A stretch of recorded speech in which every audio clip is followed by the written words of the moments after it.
a lot of people with no talent, some talent, and a lot of talent are joining every day. You know, thousands and thousands of Etsy shops join every single day, right? What do you think is going to make you different in this sea of everyone and their brother and their grandma and their sister creating an Etsy store after watching some hype video on YouTube on how to make $1 trillion in 5 seconds with only their iPad? What's up, everybody? Welcome back to the channel. My name is Dave. If you haven't already, please subscribe. I do new videos all the time on e-commerce.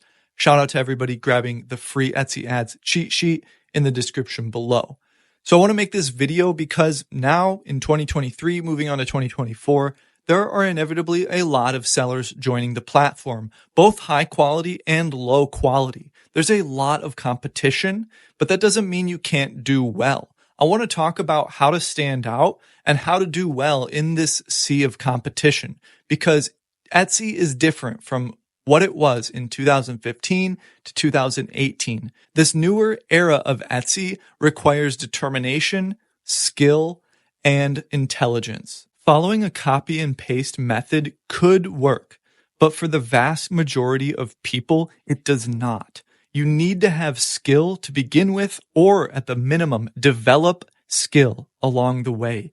A lot of people joining nowadays do not have an abundance of talent, just a desire to make money and chase shiny objects.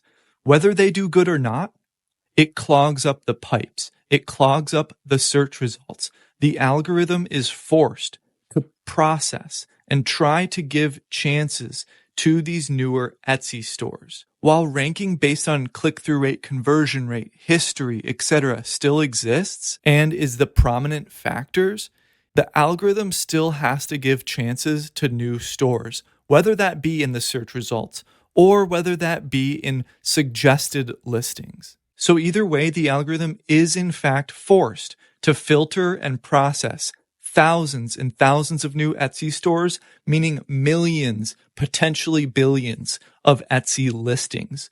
Your listings, whether you're a new seller or an existing seller, has to go up and get in line with these listings. So what can we do about this vast sea of competition? It's pretty simple if you think about it. You have to have originality. Now, it's really easy for me to say that, but it's absolutely true. Human behavior reacts to new and better things. If they see the same thing over and over and over, just with a slightly different design or just with a slightly different take on it, maybe a little higher price, a little lower price, people don't really get that wow factor. All of the stores that I've seen blow up very quickly, or any of my students that have made money extremely quickly, have always come to the table with either a brand new product early to the game or an extremely unique twist on an existing niche. So in order to stand out and do good on Etsy, you have to be unique. Actually make a product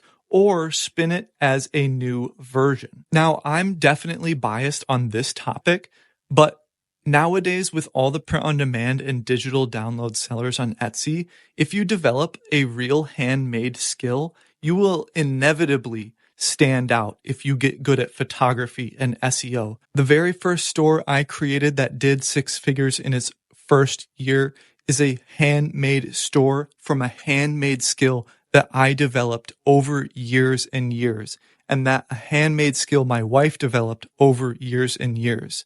So that is one aspect you want to consider. Doesn't apply to everybody. Some people want to do print on demand. Some people want to do digital downloads. That's totally fine. You can do great in those niches and with those types of products.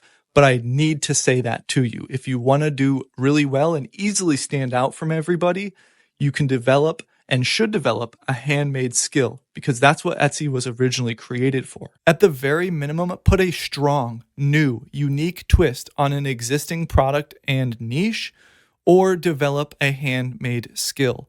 Those two things inevitably will help you stand out in a sea of sellers. There's lots of people coming to the platform every day, but that doesn't mean you can't do good. When I started in 2018, people were back then saying Etsy is so saturated, and especially in the jewelry niche, which is the most saturated niche. Even back then, people were saying in 2018, it's so saturated. Can you even do good on Etsy?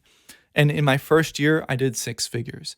So even now in 2023, moving on to 2024, if you're watching this in 2030, there's a huge market on Etsy. Etsy.com, honestly, if you're watching this in 2030, thank you. But if in years to come from now, the buyers on Etsy will grow. That's even true moving into 2024 and 2025. Buyers are increasing on the platform. So it's not just sellers increasing, but it's also buyers. You do have to keep that in mind. If you really want to get nerdy, you can check out their financial reports. They do disclose how much money they make and how many buyers are joining the platform. That is a metric that they really care about, is getting new buyers. So it's not the end of the world, me telling you that thousands of sellers are joining every day, but it is something to consider that a lot of people with no talent, some talent, and a lot of talent are joining every day. And you need to do something other than a copy and paste system to stand out and actually do well.